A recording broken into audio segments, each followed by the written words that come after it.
নমস্কাৰ।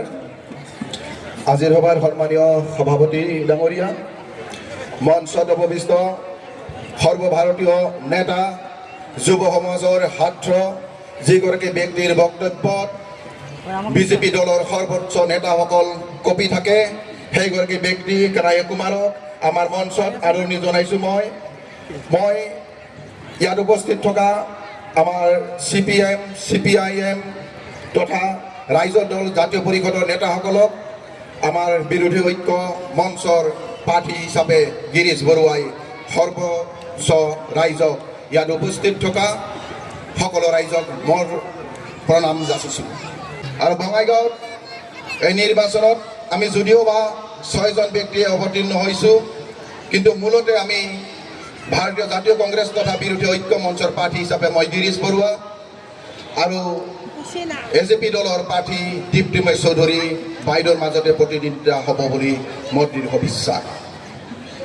এই প্ৰতিদ্বন্দ্বিতাত যদিও দীপ্তিময় চৌধুৰী বাইদেউ এজন প্ৰাৰ্থী, কিন্তু তেওঁ আচলতে এজন প্ৰতিনিধিমূলক প্ৰাৰ্থী হিচাপে অৱতীৰ্ণ হৈছে। মূল প্ৰাৰ্থী ইয়াত বঙাইগাঁও বিধানসভা সমষ্টিত ফণীভূষণ চৌধুৰী ডাঙৰীয়াহে ইয়াত প্ৰাৰ্থী। সেয়েহে এই নিৰ্বাচনত ফণীভূষণ চৌধুৰী ডাঙৰীয়াৰ লগত মই গিৰীশ বৰুৱাই অৱতীৰ্ণ হৈছোঁ বুলি মই দৃঢ় বিশ্বাস ৰাখিছোঁ। আৰু অসম গণ পৰিষদ দলৰ প্ৰাৰ্থীগৰাকী দীপ্তিময় চৌধুৰী বাইদেউ তথা ফণীভূষণ চৌধুৰী ডাঙৰীয়াই ৰাজনীতিত আজি 40টা বছৰ পাৰ কৰিলে।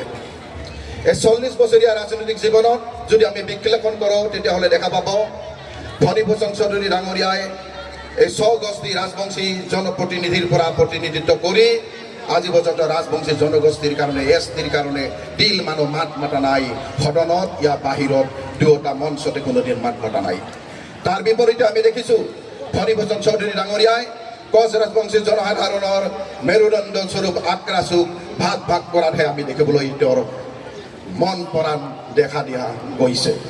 ফণীভূষণ চৌধুৰীয়ে কোচ ৰাজবংশী জনসাধাৰণক কোনোদিন আগবঢ়াই লৈ যোৱা নাই, বৰঞ্চ ৰাজবংশী জনসাধাৰণৰ ভাগ ভাগ কৰি দুৰ্বল কৰাৰ প্ৰক্ৰিয়াত তেওঁৰ যি হাত আছে সেয়া নিন্দনীয়, আৰু সেয়া মই ঘৃণাৰ সেই ৰাজনীতিক মই তেখেতৰ ওপৰত নিন্দা দিছোঁ।